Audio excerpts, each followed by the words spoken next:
谁会为一个小马仔得罪老板嘞？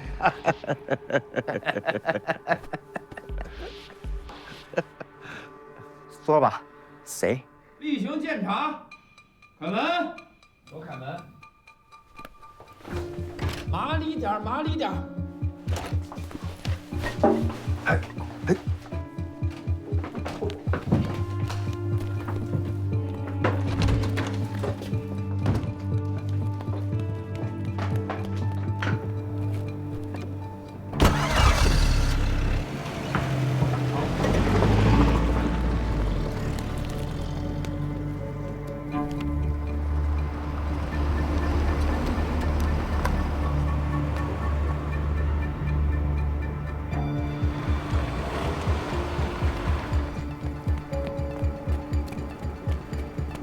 三哥，上车！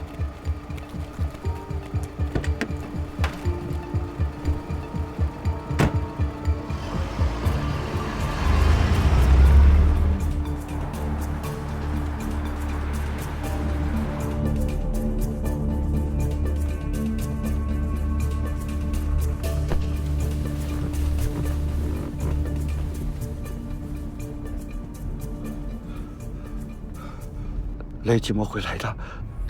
我在南市听到一些风声，我怕你这边有事。表叔，谢谢你，谢谢你，表叔。你要再晚来一步，我就扑街了。不说见外的话，我先带你出城，先到查理松，咱走小路。等。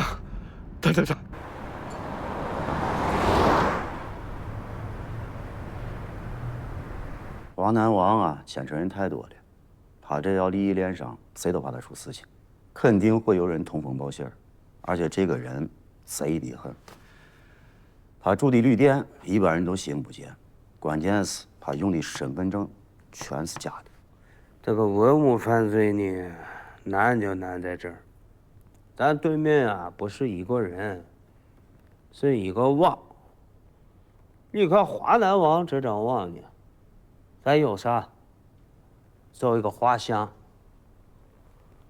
咱现在啊，两条路，向上呢追华南王这条线，但是如果咱跟着他屁股跑，就被动；如果说向下，那就是盗洞。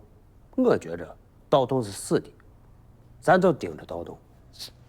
齐队，这咋盯嘛？你看。 咱秦川这么大，人手有限嘛，一个一个咋盯？哎，这一点啊，我觉着方坤说的有道理。黑陶俑属于高等级的陪葬品，大概率就是出自帝后的陵墓，咱就盯着这个西汉帝王陵查嘛。那万一这个黑陶俑不是出自这个帝王陵咋弄呢？再说了，我啥研究生，他也不是100%确定嘛。 这你就抬杠了，不是我就是推理嘛。你要这说地球还爆炸呢，不吃饭了。咋样？热时光结果出来了。咋样啊？师所选了2个陶俑，一男一女。你看，2个西汉风格的陶俑测出来差代了。男的西晋，女的西汉中期。 这算咋回事啊？一个老母猪生的娃，一个是猫，一个是狗。这是，咱俩去问问吧。正所哟，齐队、杨队，你们来了。哎，坐坐坐。哎呀，这工地上啊，一天事情就多得很呀。你辛苦啊。没事没事。哎，你们是？啊，我们就是为鉴定结果来的。那这不是给你了吗？ 有个问题，哎，您看，一个西晋，一个西汉，这出错了，对吗？啊，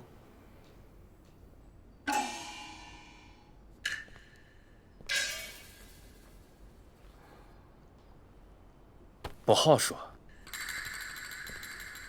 哎，你们先坐，给你们倒点茶。这咋不好说呢？按道理来说，不可能出错，毕竟啊，这是人家。 省上做的实验嘛，那人家严谨的很呀。对嘛？对吗？这个热时光啊，它也是有局限性的，有时候它也会有一些误差。误差？误差能有多大嘛？来坐，喝茶。不客气，不客气。不是多大呢？哎呀，坐下，我给你慢慢说。我急性子，真的是，你快说吧。用它鉴别这个2000年以内的这个物品误差能缩小到100年。如果条件理想的话，误差可以缩小到5%。那对吗？一个西进一西汉，还是出错了，对吗？哎呀，齐队呀，不能说出错呀。我跟你说这个热视光呀，它的这个检测的条件它要求比较严格。那如果检测条件、环境各方面都不理想的话，那它这个误差就能达到90%，而得出相反的结论。跟你们这些有学问的说话是真心累。咱这吧，插头去尾，不要中间，就说结论。结论是不是不靠谱？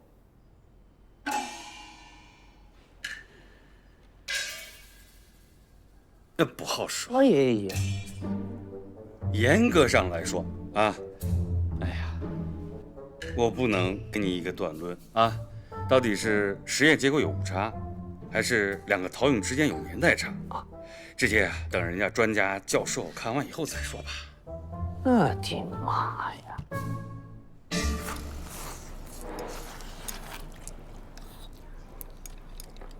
我张硕，一天到晚的不好说了。你说张嘴干啥的？把嘴放上算了，说一大堆，最后等于没说。他们的专家是严谨，很严谨些。太严谨了，咱都1个月没时间。大嫂你也别急，先叠饭，我上。大嫂，实在不行是这，就用你的笨办法，西汉帝陵一共11个，9个在武陵源，1个在白鹿原，1个在杜陵园。我调些人过来，咱就一村一村的找，得行？哎，我看我呀，得练气功了。冷静。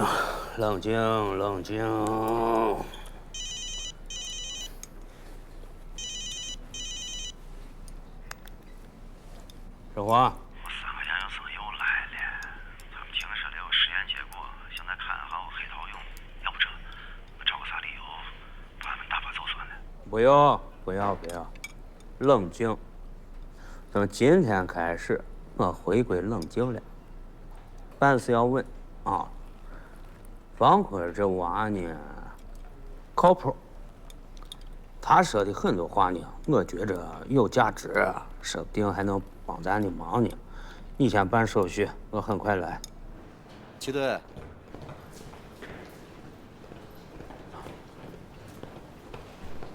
包房不能带。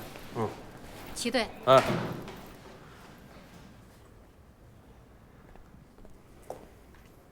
签字。好。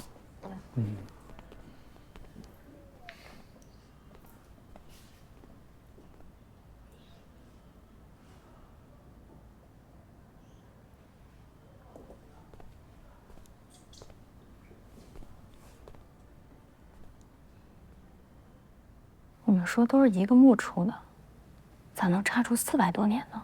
会不会是采样环节出来问题？不可能，省鉴定研究院是全国数1数2的考古科学实验室，这从制作工艺上来看，也是稀罕的。齐队，是个事。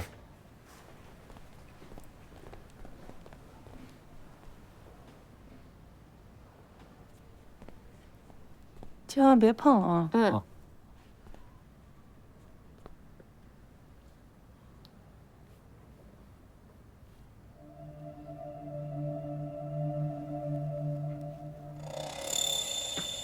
咋样？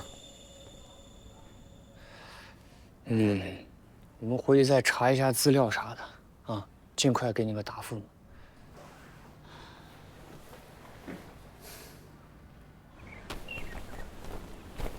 我黑桃英还真是个个黑的不太一样。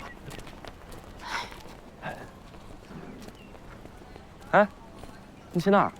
车在这儿呢。哎，你说完回去查资料，是不是刚才有啥发现？哎，走，来来，上了。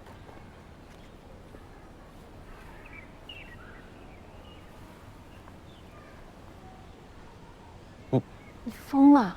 你把黑头擦掉塞。说要擅自碰文物是要受处分的。只要你们不告发我，我受啥处分呢？你凭啥觉得我们不会告发你啊？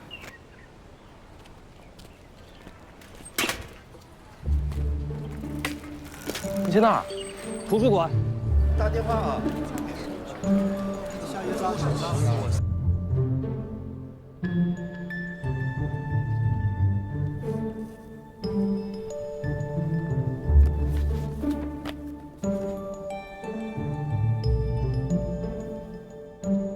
王官儿，王官儿，王官儿，王官儿，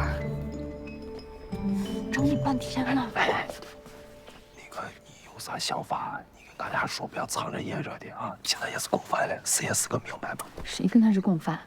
我跟你说，你要不给个合理的解释，我现在就去揭发你。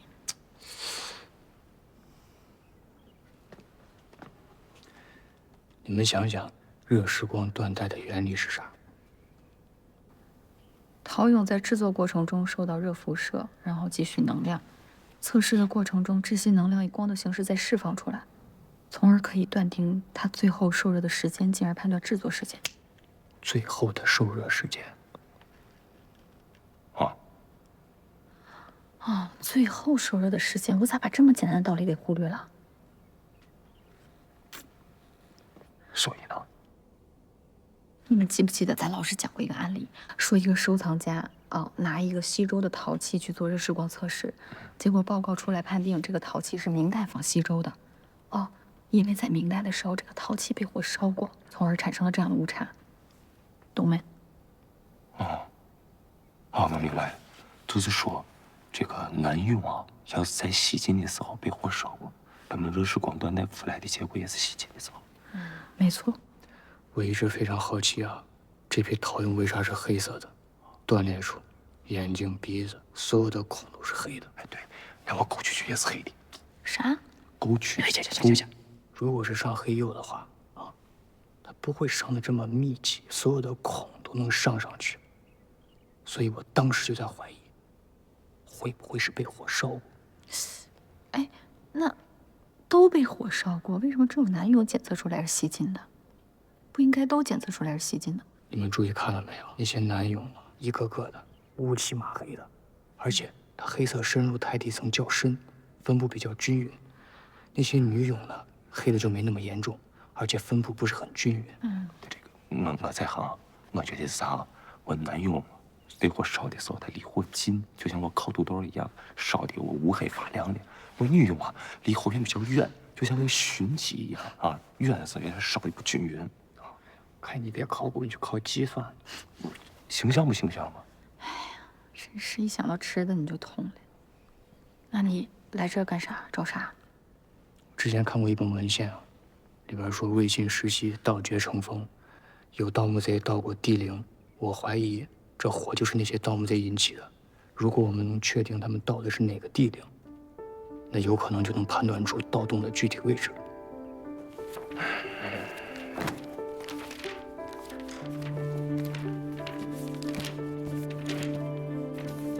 不好意思，包不能带。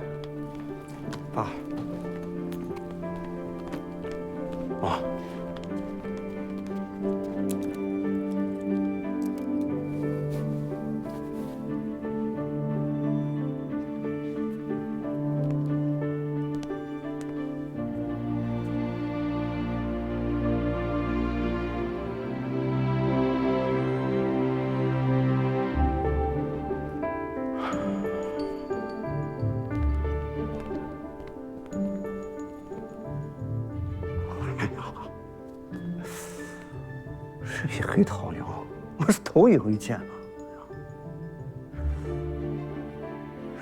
修长，肌肉健硕，每一个部位都符合人体解剖的原理。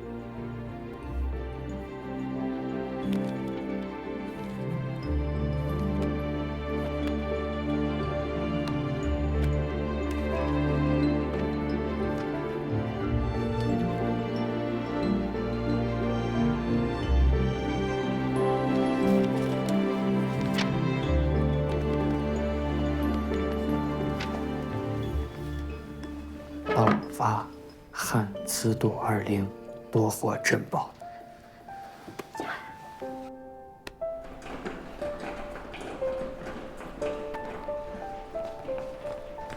稍微等一会儿啊！齐队，啊，你们先等一下。那些不是资灵的，就是杜灵的。别举物！你干嘛？黑桃勇不是出自杜灵，就是资灵。你接着说。啊。热视光的测试结果显示，男俑是出自西晋的，女俑是出自西汉的。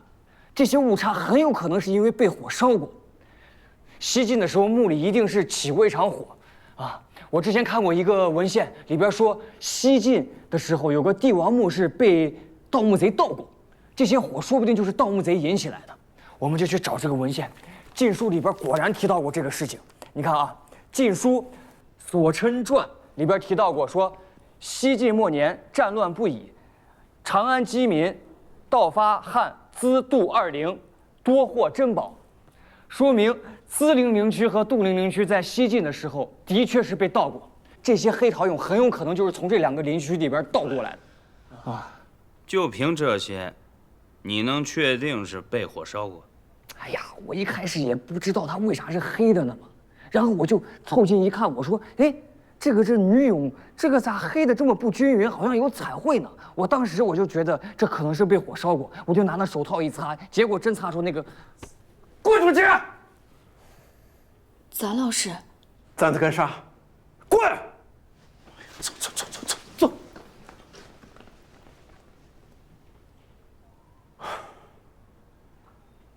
周局，齐队，是这批黑陶俑到底是哪个年代？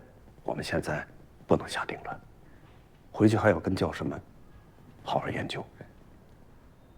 刚才我那学生啊说的那些话，别放在心里，该咋查咋查啊！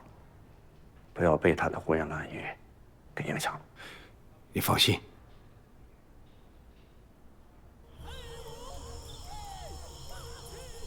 答对这3个问题就不得了了嘛！这个因为把墙上签了嘛！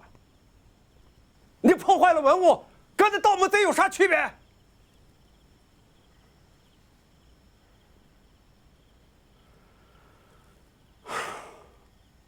老师，我擦文物这个事情是我一个人干的，跟他们俩一点关系都没有。你想怎么处分我就怎么处分我，但是我必须得坚持我的结论，啊，黑陶俑不是出自资陵一带，就是出自杜陵一带。你笨死大特嘛！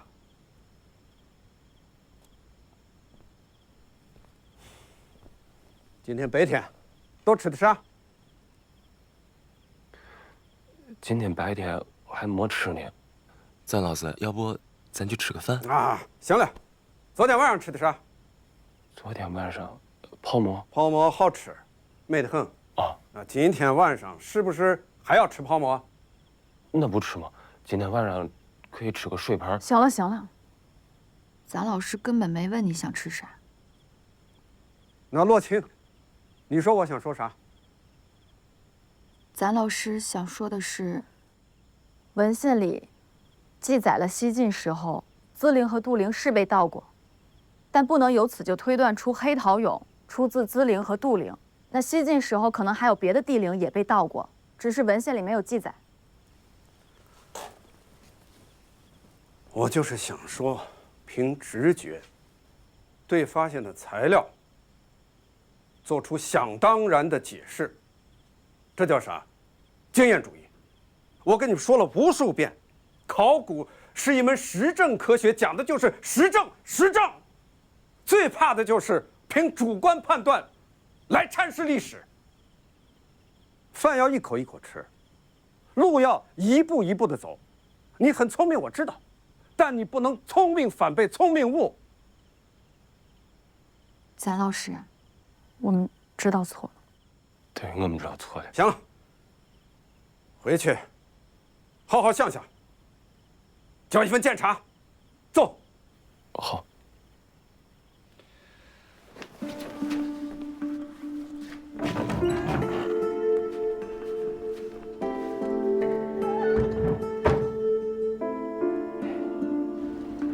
老唐，哟，杨队来了！哎呀，欢迎欢迎欢迎！哎呀，你咋不提前打声招呼？那就是大牛措手不及嘛。哎呀，看看你有没有干事，是不是玩忽职守？哎呀，你这问我咋来的？快坐快坐。哎，坐啊！我这茶不好，不要嫌弃啊。是啊。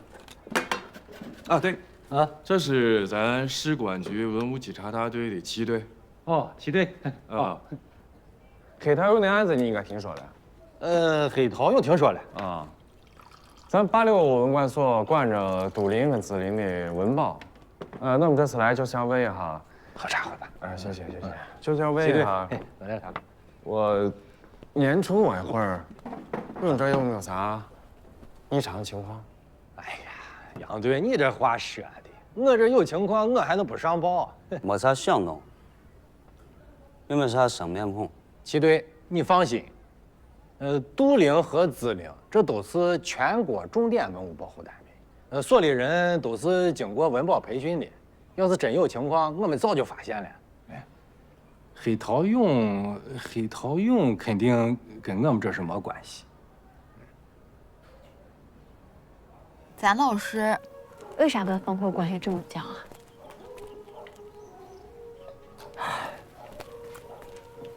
我给你举个例子啊。好比一个像孙悟空，一个像菩提老祖啊。这孙悟空跨越千山万水去这个菩提老祖那儿拜师，菩提老祖看他天资聪颖，教了他72变，又教了他长生妙法。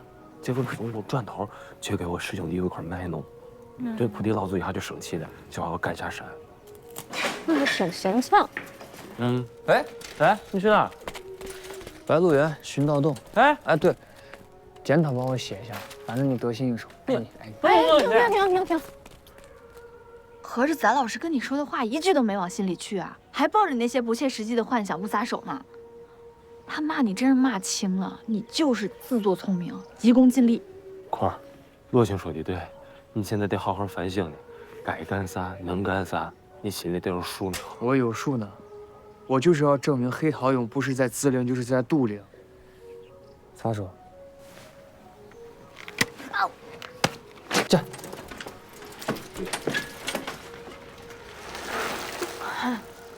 没救了，得给他念紧箍咒了。一周巡逻不到1次，咱市里头开会咋说的？1个月，你起码保证3天1巡嘛。哎呀，我的哥，你也是基层待过的嘛，我这啥情况你不知道啊？外头牌子挂着2个科，用1个办公室，看着热闹的很。实际上，除了我这所长，就剩3个人了。杜陵离得近，巡上一圈3个小时；子陵远40里路，我骑着车子从这儿到子陵就2个小时了。再说了，我子陵陵区它就不是一个陵嘛，这一大圈子下来6个小时出去了。俺说我知道，你光知道不行嘛，杨队，你得帮我们解决问题。哎呀，我不说这人了，我说这自行车，这自行车今年骑坏2辆了，没经费解决，人家吴科长把自家自行车骑来的，为这事跟他屋里头还吵一架。困难不说了，我听了半天，你这子陵的新楼啊，不到位嘛？现在这个南陵、斗陵还有案发的可能呢。南陵和斗陵离村边近，要是真有个风吹草动，老百姓肯定能发现吧？你这说法我不认同，老百姓忙着呢，又不是给你看陵的。再说了，这是你的工作。谁说我们光指着老百姓了嘛？旁边银村我们寻了群众文保员的嘛，你尽心尽责的很。我就银村的，哪个？你就银村的？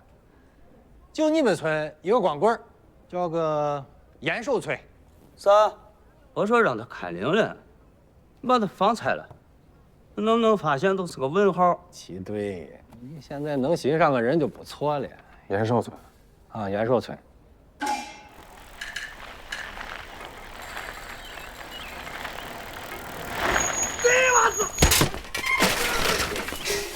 贼娃子，你等你老半天，干啥子嘛？我子牛，谁是贼娃子嘛？这回我一看看你不对劲，今天就跑来。哎呀，我真是服了，行了。多喝酒，再喝酒，把嘴给你塞上。来，绑，不喝酒，干，嘴张开，你张开不张开？我不张开。坐起来，坐。你敢坐？坐。武陵源的事查的咋样了？俺和杨队的人把950猫了个遍嘛，都说是没有盗洞。啥叫都说？不能光用耳朵听，要自己用眼睛看呢。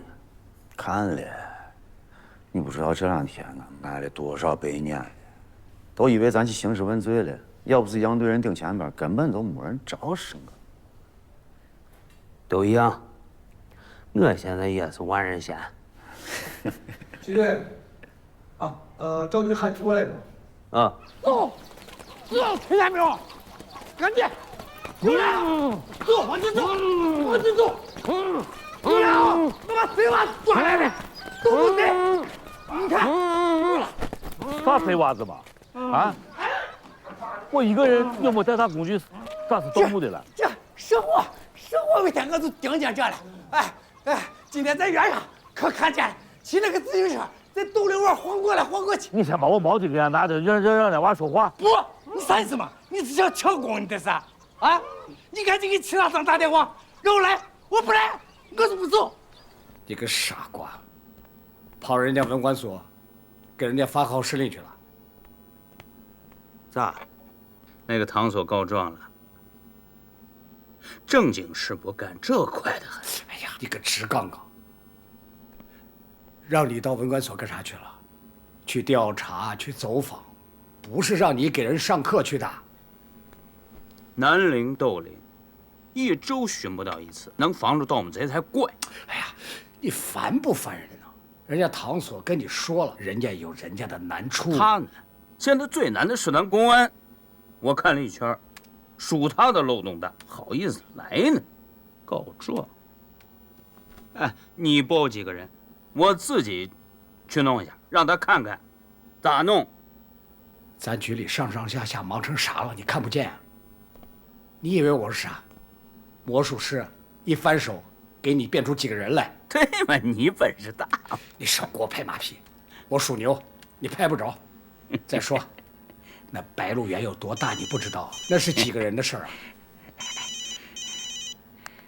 嗯，好啊，我马上来，抓个盗墓贼去。哎，我刚沏的新茶。好茶呀！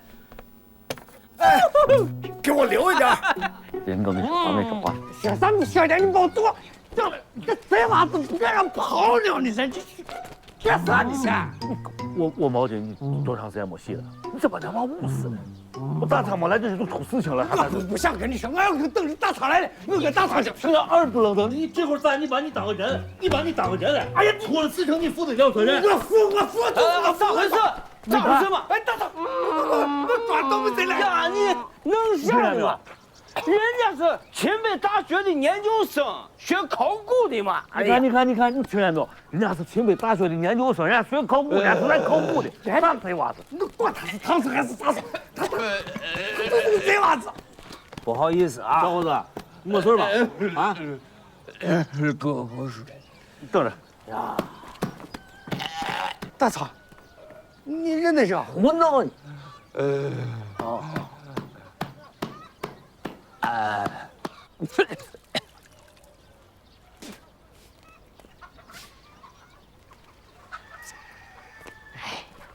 你咋突然来原上了？帮你们找盗洞了吗？那是警察的事。一个研究生掺和这干啥？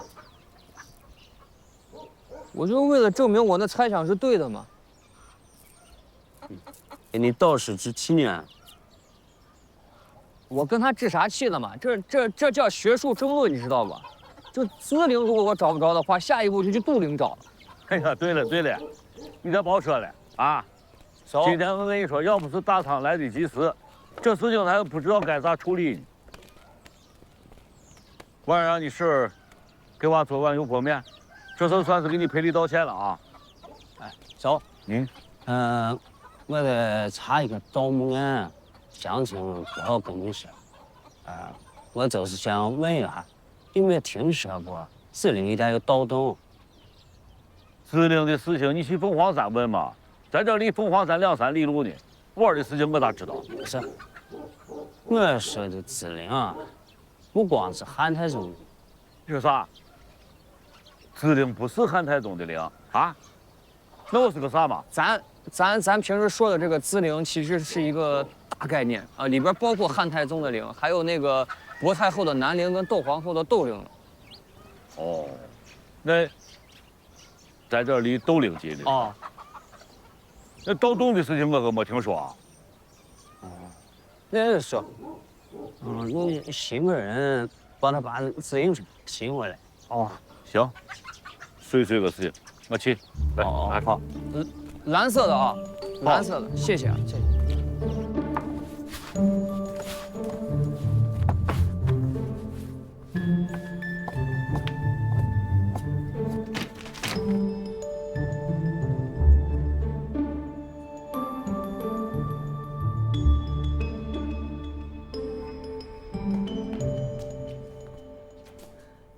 方哥，哎，你看啥呢？哦，我看这个照片，它是啊，我是我大哥我太爷。啊？啊？不像吗？看着这个咋不像呢？整整就像了。不，喝水。哎，好，谢谢，你忙你的。不谢。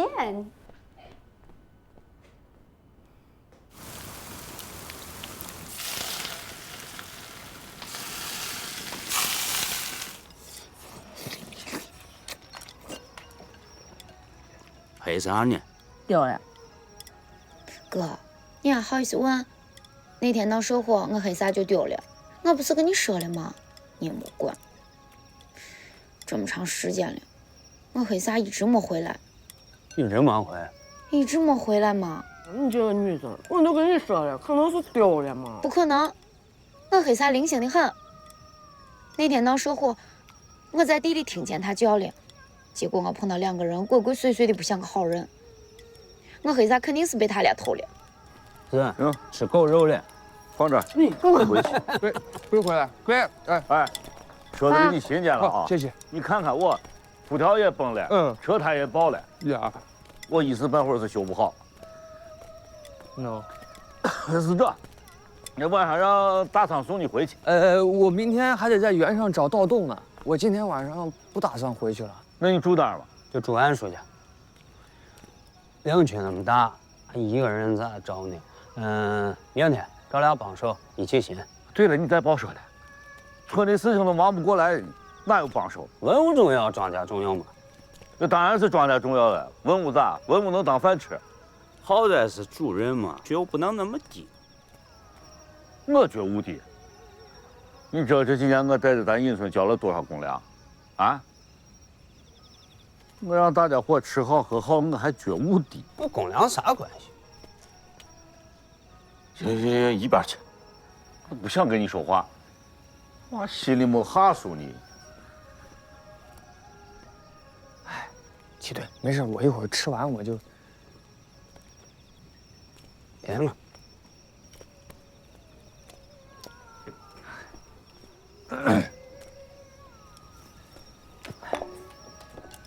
今天把各位老师请来，还是谈谈黑陶俑的事。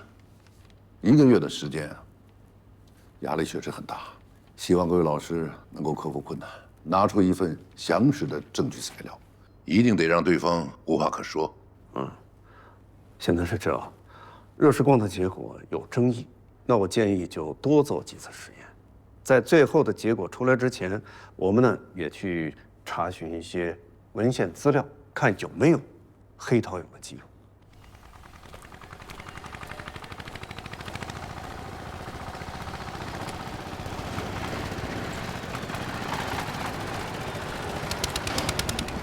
大学生，你这是真的来俺村考察的啊？啊？咋了？来考察啥的嘛？盗洞嘛？盗洞？我在俺村当文保年这些年，从来没有听说俺村能有盗洞。走，你上车，我带你去新盗洞。只要能新建一个，我把俺仨拧下来让你当球踢。上车，走吧，我带你去新。上车去。叔，听说你是这一带唯一的一个群众文保员啊？他们都说你风里来雨里去的，尽职尽责，不容易啊！哎，你这城里娃不是会说话啊！不是少给你吹牛呢啊！从这天就咱这凤凰山一带，这南陵了、东陵了，转过来转过去的，就是他汉太宗的孙子的孙子的孙子，他都没有我尽心。所谓的这事，把我他媳妇儿我都误了。啊，人家把媳妇儿给我约好了，让我去见你，我都没见成，没时间嘛。哎呀，说这配官他长相，其实也不难寻嘛，对着不？对着呢，对着呢。我感觉你这格局比主任还大呢嘛。不清凉，文保这块他知道个啥嘛？啊，他知道汉太宗是个谁？他知道薄姬是个谁？窦唯芳是咋来的？啊？哎呀，叔这知道的还多得很了嘛。你还知道啥？你给我再说一下，我听一下呢。要跟你骗我一天一夜都骗不完。齐队，这耗子咱不是审过了吗？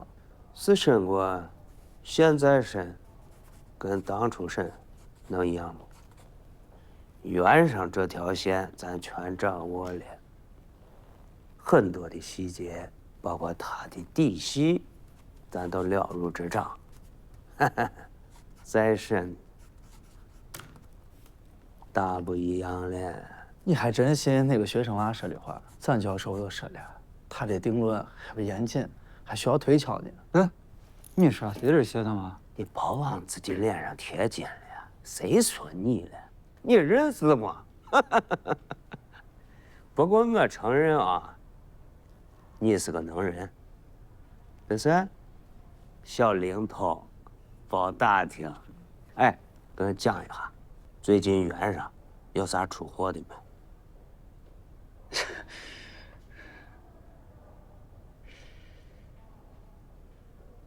没？前村沟付过，只过姓程，叫个程思强。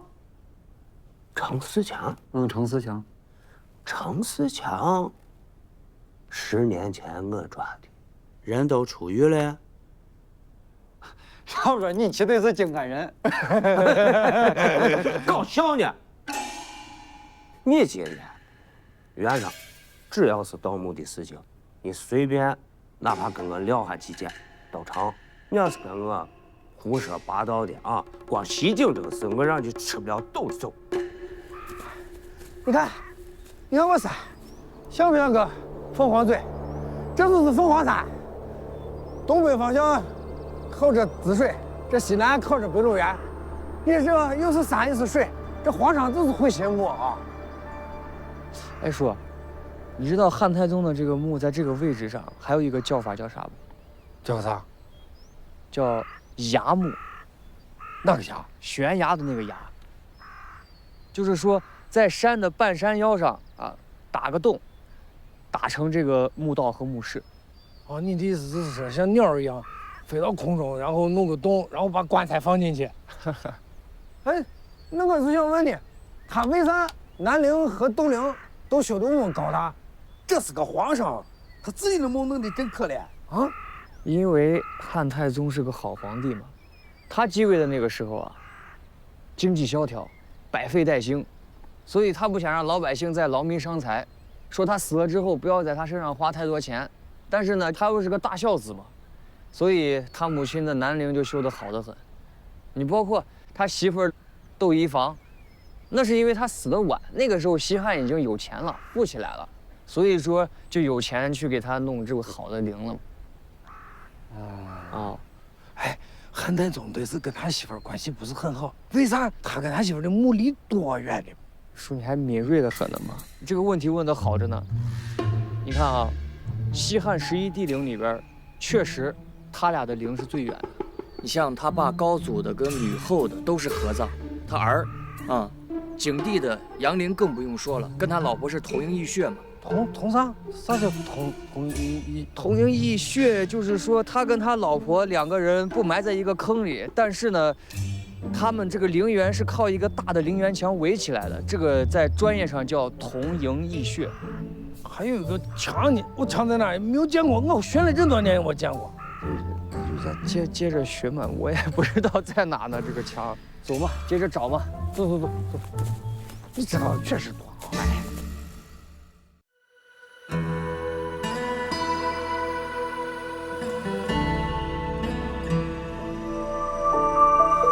顶在头上的天，踩在脚下的月，人就站在这里，一鱼那一瞥。黄土烧过的黑，余温仍烫得真切。旷野之下，沉睡那段圆缺。莫停歇，我乘船走马，此心如铁，把万里星传给一轮明月。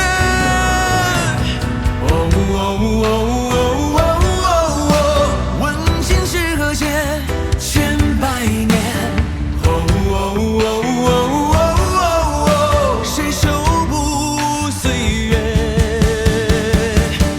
长所愿。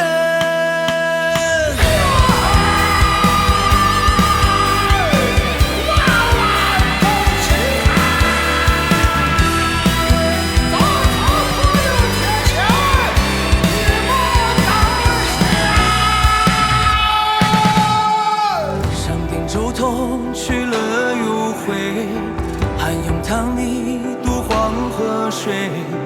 一辈子就为存真趣味，撞南墙也不后悔。我乘船走马，此心如铁，把万里星传给一轮明月。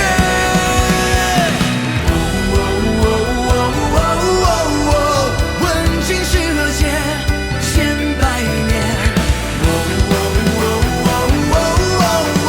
谁守不岁月？长所愿。